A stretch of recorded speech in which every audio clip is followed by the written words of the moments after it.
Hello, I'm Rick Kahler. Thanks for joining me. If you go to a bank or credit union to get a loan to buy a house, you don't necessarily think of yourself as a customer in the same way you do when you go to the supermarket to buy groceries. For example, we don't usually see money as a consumer product or a commodity like sugar, rice, or coffee. Yet when you take out a loan, what you're actually doing is renting someone else's money. The interest on the loan is the rent that the lender, who's the owner or the landlord of the money, receives for allowing you to use the money. It makes sense then to comparison shop for loans in the same way you might comparison shop for oranges or hamburger. Credit Union A might offer a slightly lower interest rate or more appealing payment schedule than Bank B or Mortgage Company C. By comparing loan costs, instead of simply dealing with one lending institution, you might end up saving yourself some money. This process is very familiar to almost anyone who has ever borrowed money to buy a home. Failing to shop for the best interest rate on a home loan, that's just poor stewardship. Yet currently in South Dakota, when a city or other governing body issues bonds, it's not required to do that common sense comparison shopping for their money. Government spending in other areas, from buying vehicles to fueling those vehicles to constructing buildings, repairing buildings, purchasing office supplies, all of that is done competitively. Suppliers are required to submit bids in order to ensure that the taxpayers' money is being spent wisely.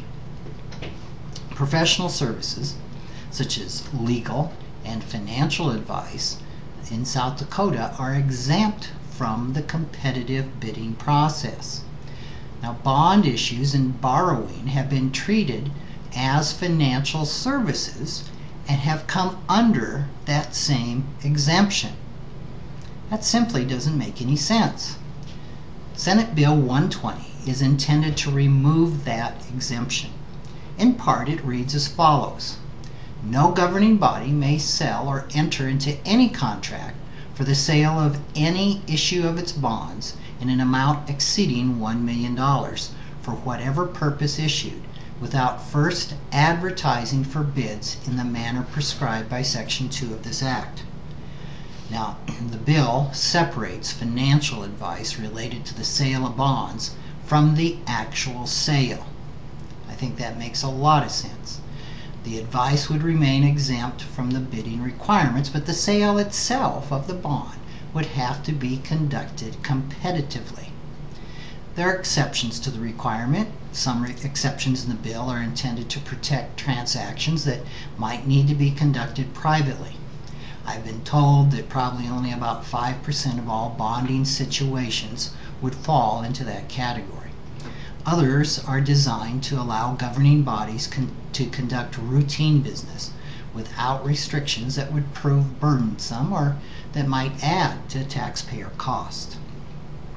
Along with several other members or former members of the South Dakota Investment Council, I fully support Senate Bill 120.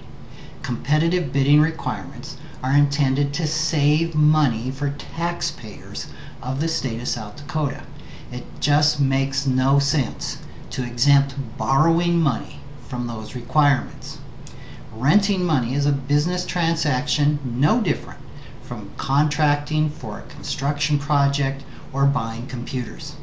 In fact, borrowing can include some of the largest transactions that governing bodies make. Requiring suppliers of money to submit competitive bids is a long overdue reform. It's one more way that we can protect taxpayers from possible backroom deals and to ensure that tax funds are spent wisely. Now, the complete text of this bill is available at the South Dakota website. You can go there and click on it and read it, and you're looking for Senate Bill 120. Thanks for joining me today.